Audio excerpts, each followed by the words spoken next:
Hello, welcome to ID Talks. I'm Anastasia Lorena. Today we have a special guest in our edition, Hasan Unal, professor at Bashkent University, Department of Political Science and International Relations. Mr. Unal, hello and welcome to our program. Thank you. Congratulate you again on the resumption of your talks for IDD.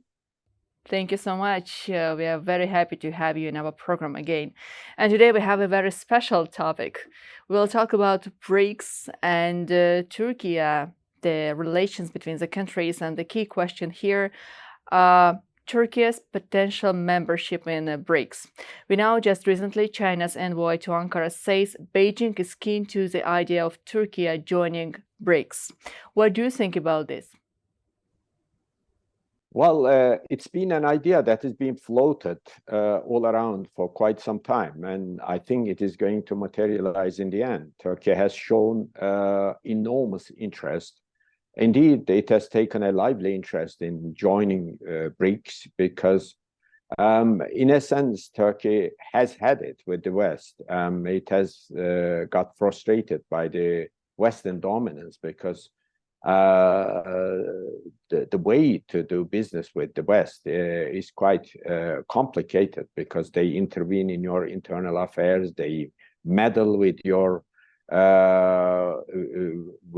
institutions and people and everything you can think about, and plus there are certain vital problems that Turkey considerably more important, and then on none of these Turkey and the West seem to see eye to eye. So in a sense, from Turkish point of view, multipolarity basically is something a godsend, and it is something Turkey would welcome in quite an enthusiastic mood, and BRICS is part of that. So when you talk about the multipolarity, then BRICS comes into the play. Obviously, the BRICS powers, when they first set it up, were all the ones who were challenging the Western superiority and the Western predominance across the globe, basically what you can call unipolarity, basically dominated by Washington and its friends and allies. So this is about the balanced policy of Turkey. Turkey is still a member of NATO and continue work with the European Union. There is an intention to be a member of the European Union still. And at the same time, we see that Turkey is ready to work with Asia within the BRICS as one of the examples.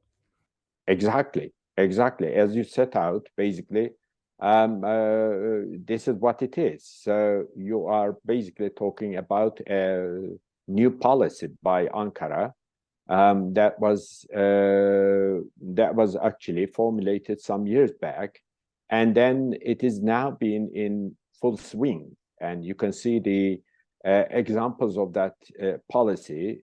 Indeed, it's quite an exemplary policy in the sense that it is the only country with one leg in the Western Bloc, basically, through NATO membership. And Turkey has been a reliable and powerful member of NATO, actually, with the second largest and biggest armed forces within the alliance, only second to the United States. So you have that, in the Western camp. But at the same time, you have a policy by which you develop strong ties to Russia.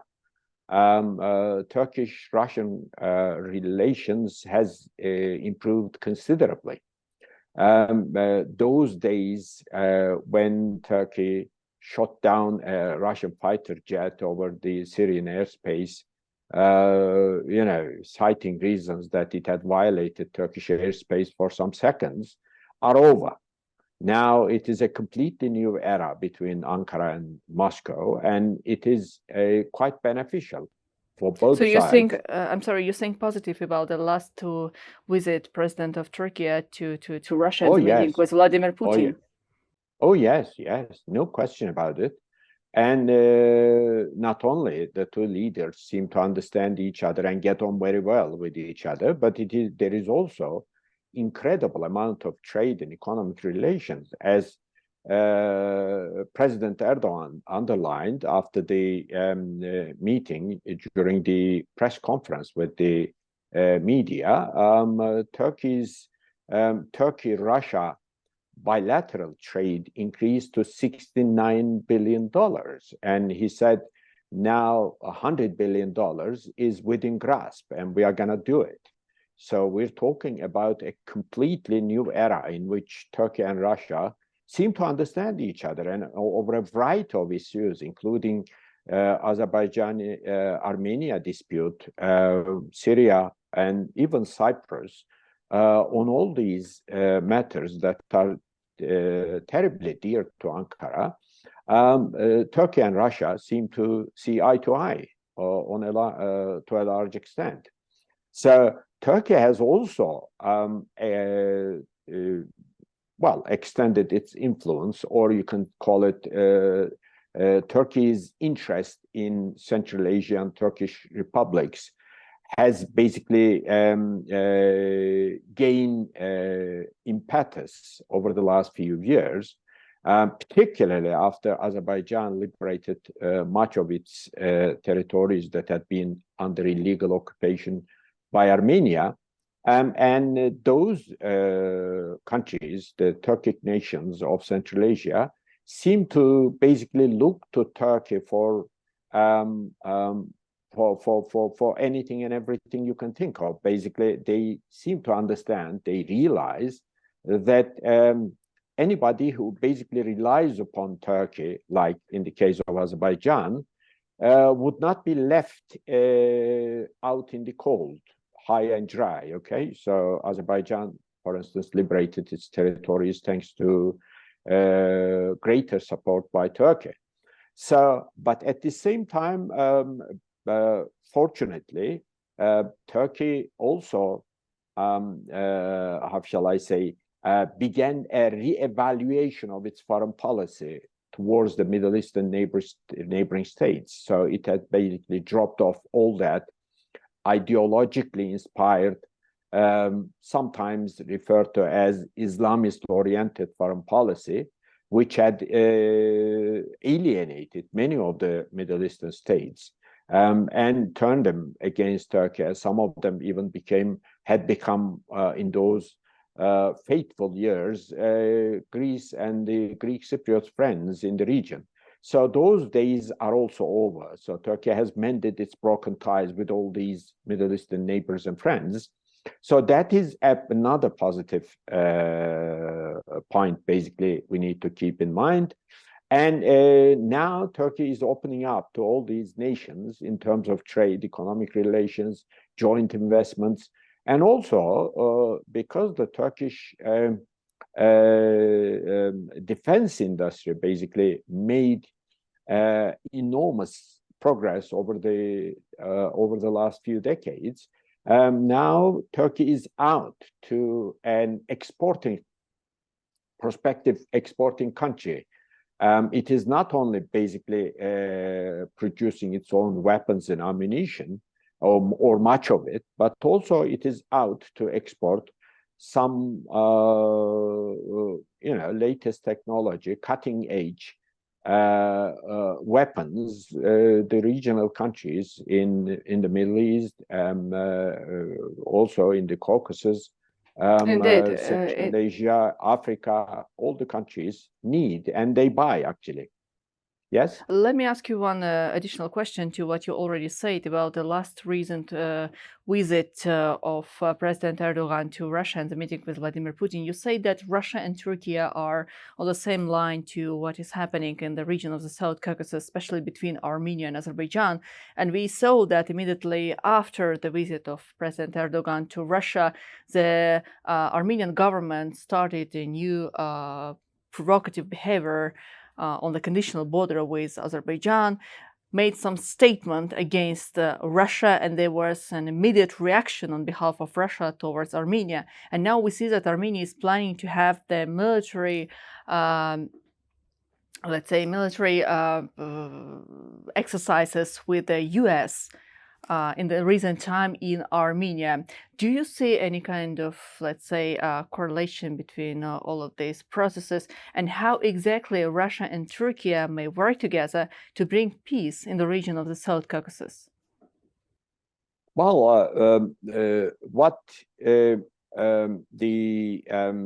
Armenian leadership is doing, basically, in terms of its criticism of Russia, and it is unwanted and certainly untoward invitation to Western powers for military support and all that.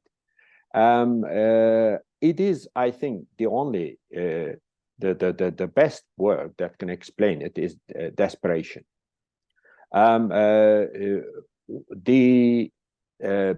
Basically, the knockout blow that Azerbaijan delivered at the Armenian armed forces during the course of the Second Karabakh War created an incredible trauma in the Armenian psyche, because by then they had believed in the invincibility of their armed forces and all that. And they realized that it was absolutely farcical. So the Azerbaijani, basically, knockout blow brought all these problematic issues with Armenia, within Armenia, into the open. Now, so you have this trauma that they have to go through. It's not easy for them, but both Azerbaijan and Turkey seem to be quite helpful in that, in the sense that they are, particularly Turkey, is ready to open the borders and is ready to help out Armenia in various ways. But there's one condition, that Armenia has to sign a proper 2-3 peace agreement with Azerbaijan, recognizing Azerbaijan's territorial integrity, and then starting a new life in the Caucasus, anew, basically. And I think Armenia will come to that, because it has got to come to that. And the only power in the region that can change the balance of power is Russia. And Russia is not interested in basically propping up Armenia to an extent where Armenia could be ready to resume the hostilities. Russia has been helping out Armenia in various ways. It's been replenishing its all its destroyed arsenal and what have you. But that is not what I'm saying. You can basically help Armenia out up to a certain extent, but not to the extent to which Armenia would resume hostilities against Azerbaijan. So in that sense, Turkey and Russia seem to see eye to eye. So that's the key, and that's the important part. Other than that, the Western Armenia diaspora and all that are just farcical things. They don't mean much in material terms. And they are the busybodies, trying to spoil the situation for no reason. Look at the diaspora community and the politicians that diaspora community basically is able to mobilize in a country like France. What they do is totally senseless, but I do believe that in the end, and it won't take a long time, Turkey and Russia will work together more closely to bring peace to the Caucasus between Armenia and Azerbaijan by basically getting rid of those fanatical Armenian leadership and the groups associated with them in Hankendi in particular.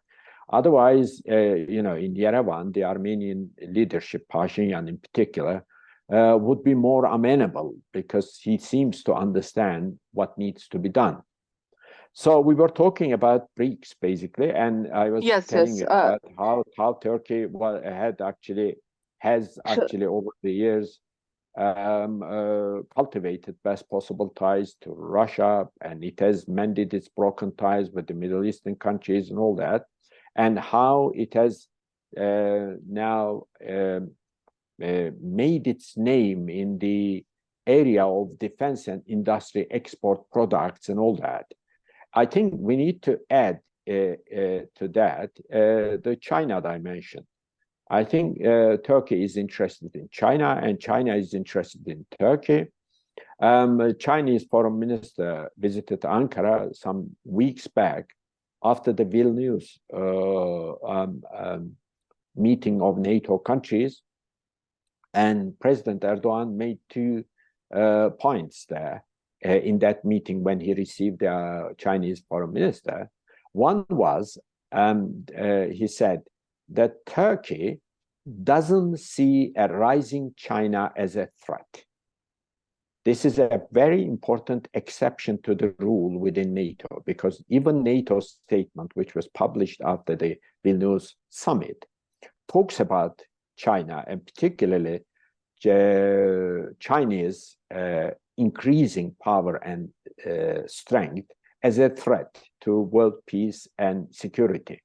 So Turkey is an exception there.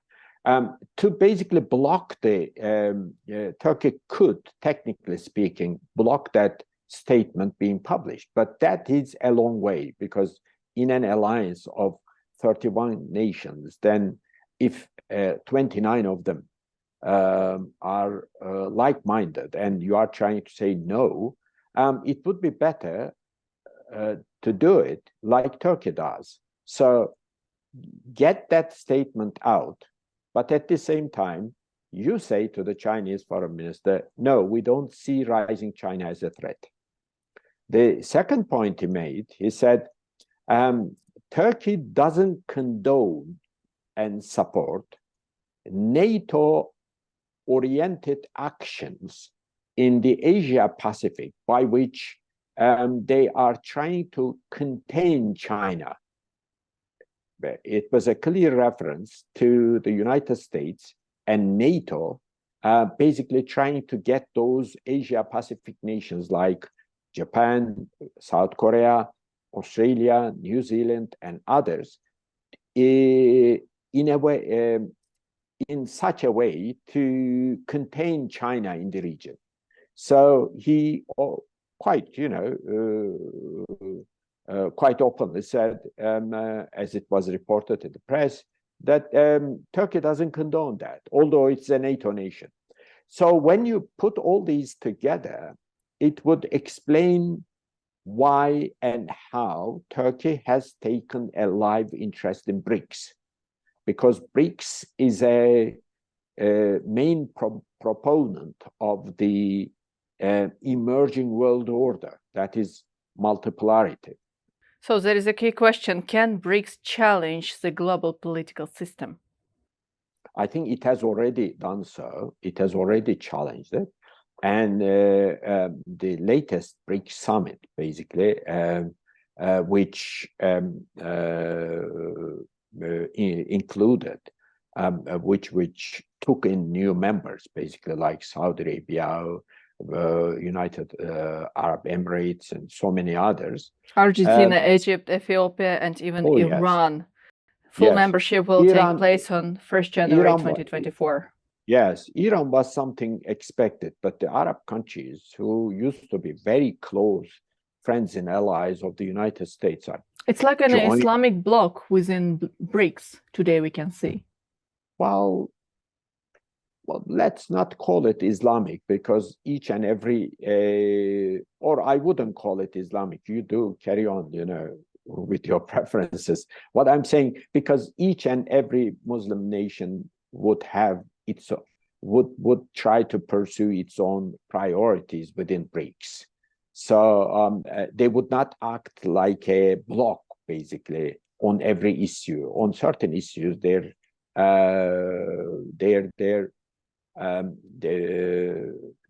interests may overlap, and then they can basically speak with one voice. But in general, I would expect each and every Muslim nation within BRICS to pursue their own goals within the BRICS. So that brings us to the point, how many others are going to basically are going to join BRICS? And I think Turkey is going to be one of them, because Turkey takes BRICS seriously. Turkey's overall foreign policy, new foreign policy, quite in line with the emerging world order, does seem to basically impose that Turkey should take its rightful place within the BRICS. But this wouldn't mean, again, that Turkey would leave the Western camp. No, it would remain within the West, but at the same time, as it has cultivated best possible ties to Russia, it would basically deal with the BRICS nations. I have a suggestion about the BRICS. BRICS shouldn't change its name, because with the inclusion, all the new members, you can't basically put all the letters one after each other, and it would lead to a situation where you get 30, 40 plus countries, and yeah, especially before India also announced willingness to change the name of the country. Well, yes, I think my suggestion, which I made last year or the year before, I think, united world. So BRICS would be united world, because it would also imply that these nations are united without saying against whom, but they are united. So it's good, and it would be a good development, and we would basically follow it up as Turkey basically gets ready for the BRICS membership.